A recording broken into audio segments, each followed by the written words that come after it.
Well, it's a good thing donuts aren't shaped like a 1 or a 2, right? That really worked for Jeff's stand-up there. Yeah, when it's not broken, don't fix it. Used to be a saying my dad would always pass along to me. So it sounds like that things are going smooth sailing there. New ownership doesn't have to change much. Keeping the donuts delicious. That's what matters. Now we're hungry here, and now aren't I want a sprinkled one. That's my favorite. Do you have a favorite? I'll take anything at this point. I like the cream-filled. Yeah.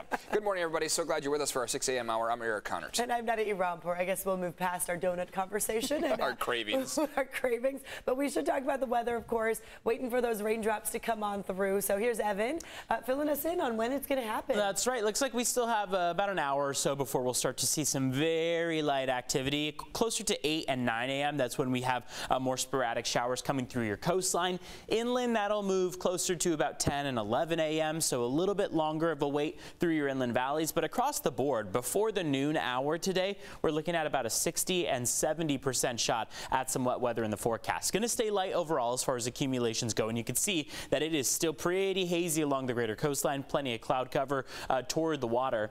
Only about a 1/10 of an inch is what we're expecting for the coast. As you head farther inland, some spots could register maybe 2/10 of an inch. This is only going to be a small dent in what we would normally expect for this time of year, especially in the month of February, where we could use plenty more rain. But hey, we'll take any opportunity we can get for even just a light sprinkle out there. As far as traffic goes, just want to take you off to about the Santee area. Looks like there is a crash on the 67 southbound. This is at exit 3 Woodside Avenue. Looks like there are also a couple other crashes that we will get to in just a few minutes. I'll check those out with CHP, see what's going on around other parts of our county. Back to you.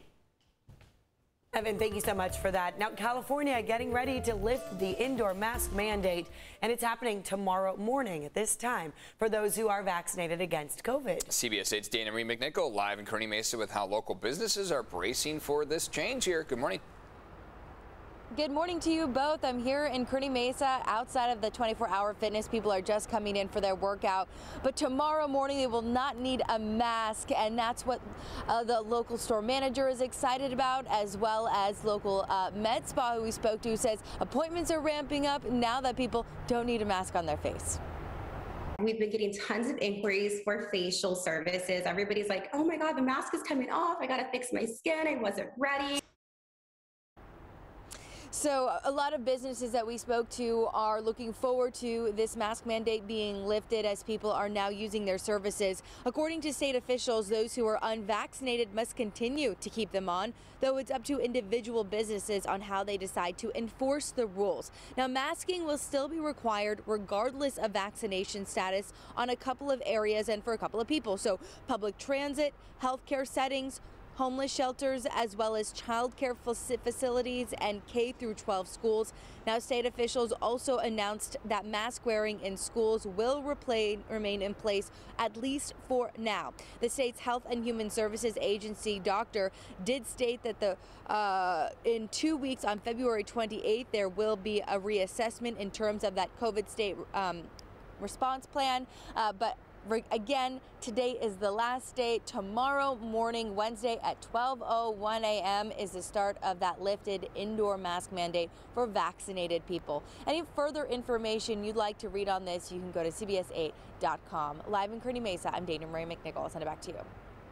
Dana Marie, thank you so much for the update. Now, meantime, masks will be required in California schools for at least another 2 weeks. State health officials will reassess on February 28th to make sure there is not another spike in COVID infections. A local group called School Board Members for Local Control say the state should leave these decisions up to school districts. In reaction to the state delaying the decision, the Let Them Breathe group said, quote, unions are keeping masks on our children. Shame on the unions. End quote. Governor Gavin Newsom says he's working on an endemic plan for schools, the details of which could be released this week. The Citizens Law Enforcement Review Board will now be responding to and investigating in-custody deaths and shootings involving deputies. This is all in an effort to have a more transparent process. This comes after a state audit report criticized the San Diego County Sheriff's Department for failing to prevent and respond to deaths inside jails. The change takes effect immediately. Turning now to California's droughts, our state is thirsty for any precipitation, and San Diego is getting a little bit of relief here today. Yeah, it comes just days after we dealt with record high temperatures. You felt it over the weekend. CBS 8's Chris Groh joining us live in Encinitas now with an eye on the conditions. Any chance you're seeing drops from the sky yet, Chris? Unfortunately not. Pretty dry out here. In fact, it's about as dry as it has been really in recent days. Just not those high temperatures that we've been seeing. Again, some really high temperatures here in February. But today, of course, is supposed to cool down, and we're supposed to be seeing that precipitation.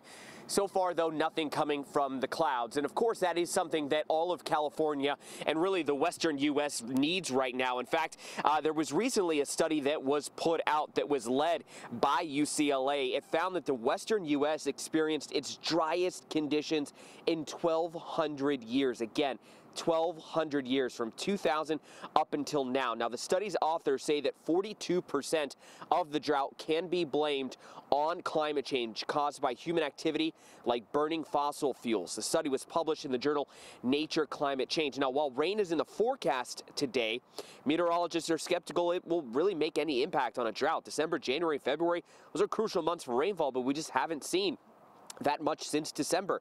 In fact, while rain soaked San Diego and the entire state that month, in December again, the Sierra is in the midst of a record dry spell. In fact, there hasn't been any snow in Lake Tahoe, Mammoth, and Big Bear since January 1st.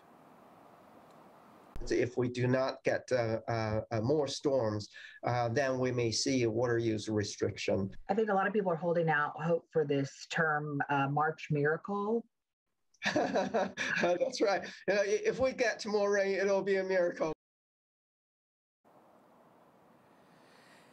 And of course, we will be keeping an eye out here for any rain and what it will look like and potentially how it could impact your morning commute as well, too. So we'll be keeping an eye on that. It may not solve the drought, but of course, we will still keep an eye on that rainfall. Eric and Netta.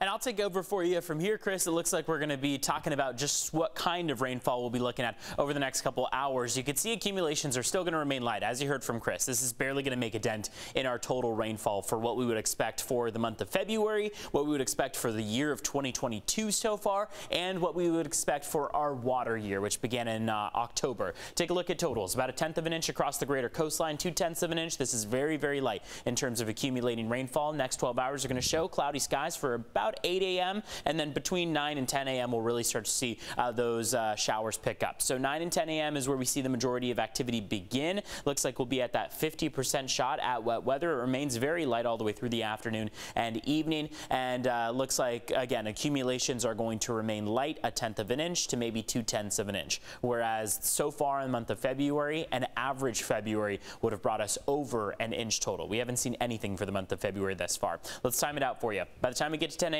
you see the coastline all the way through some of your inland valley starting to light up in that lighter green color, light accumulations overall. Areas of yellow showing maybe those brief moderate showers that could come through towards spots like Ramona, but then the coastline catches a little bit of a break before we start to see more intermittent spotty showers toward the afternoon and evening. Some of our models show a bigger risk for those brief downpours. Doesn't look like those are really going to take shape all that much. They likely won't really come to fruition. This is a low pressure system that is sinking into our region as a ridge of high pressure has built off the Pacific. This low pressure system is what is bringing cloud cover for the early morning hours and sinking those temperatures dramatically from the 80s and 90s down to the 50s and 60s if we even make it there. But what it has done in turn is build those clouds overnight and help us hold on to some of the warmth that we saw from yesterday. So instead of overnight lows in the 30s and 40s, we are in the 50s overnight. The thing is, those clouds are not going anywhere. They're going to hang out with us for the entirety of the day. So temperatures, although they are in the 50s now,